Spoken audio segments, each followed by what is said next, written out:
Well, that's basically about innovative approaches and practices in the current situation we are living.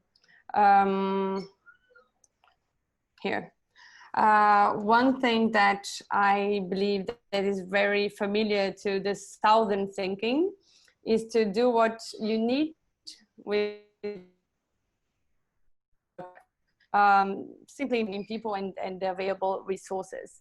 That's pretty straightforward, but it takes a lot of creativity. And I'm sure that during the pandemics, this kind of skills were really important to deal with this situation that just took everyone, well, surprised everyone actually. So I want to say that we have a kind of a word, this gambiarra, that the closest concept I found so far. It's MacGyverism or MacGyvering, which is just kind of trying to find concrete solutions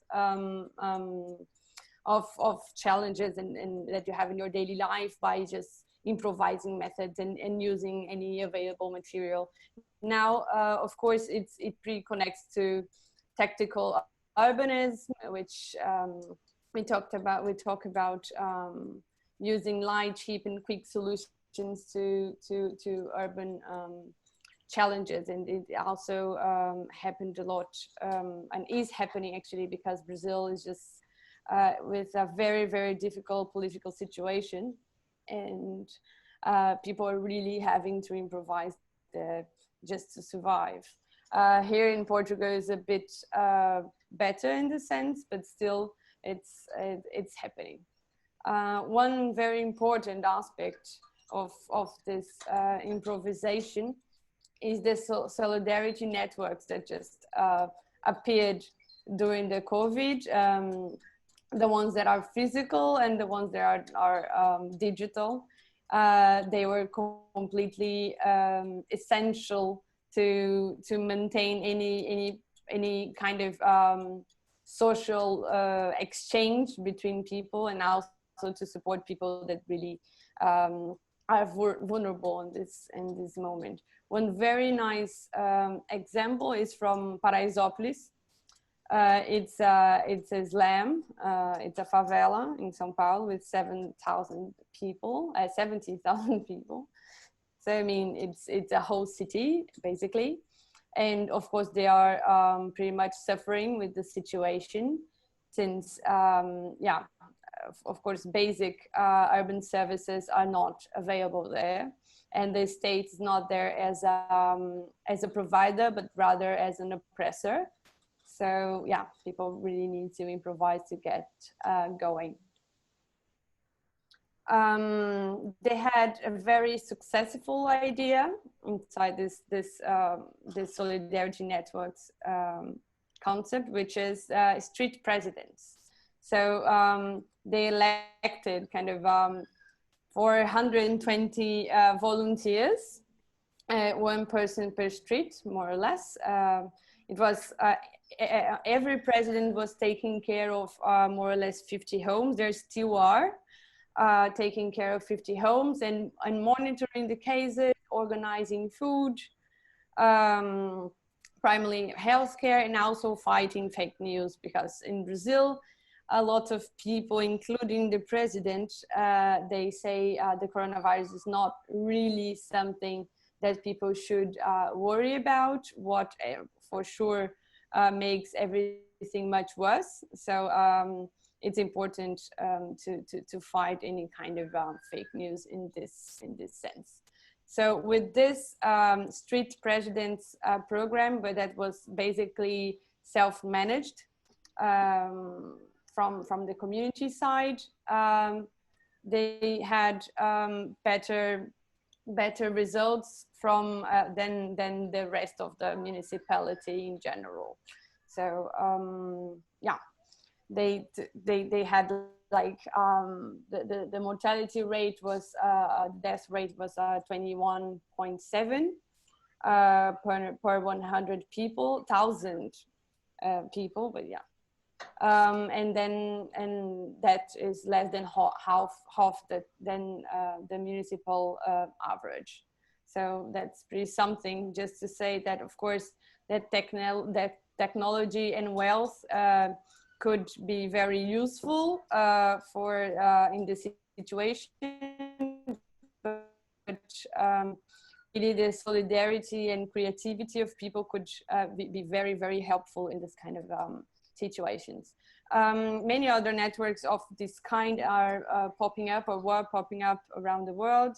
I got to know one in Aveiro, which is here in Portugal. It's not the same thing, but also neighbors organizing themselves to give support for people that need to in a smaller scale, but also Frena la Curva. I don't know if you heard about it, but it's Spanish digital initiative, which is kind of a citizen platform where people could say what they need, and then some people could also volunteer for helping, and basically just gathering this information about solidarity networks and how could people help themselves. So it's about local initiatives, but also with global reach, because this Frena la Curva actually was translated for many languages, and now it's covering a lot of cities doing such a thing. So just to say that this solidarity networks are very important in the moment, from the physical ones to the digital ones, and also from the local ones to the global networks that connects them in a way.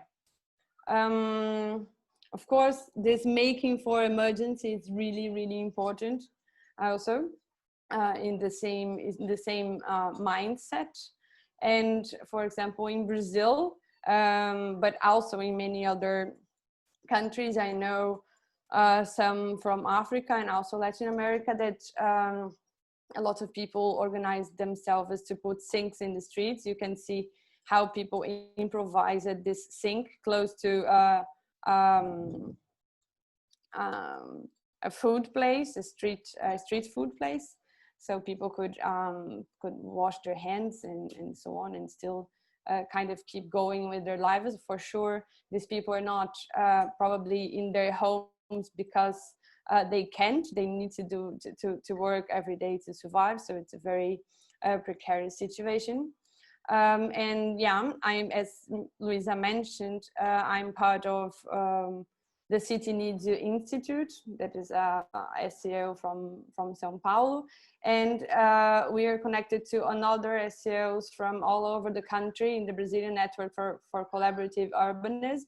And yeah, we try to organize ourselves in some action, and some of the collectives and groups, parts of the network, are also putting this these sinks. These ones were organized by Laboratório da Cidade in Belém, which is in Pará in the Amazon. It's in the north of Brazil. But some people from, for example, from the extreme south, also from Porto Alegre, Translab Urbe also did something in this direction, actually putting sinks in streets.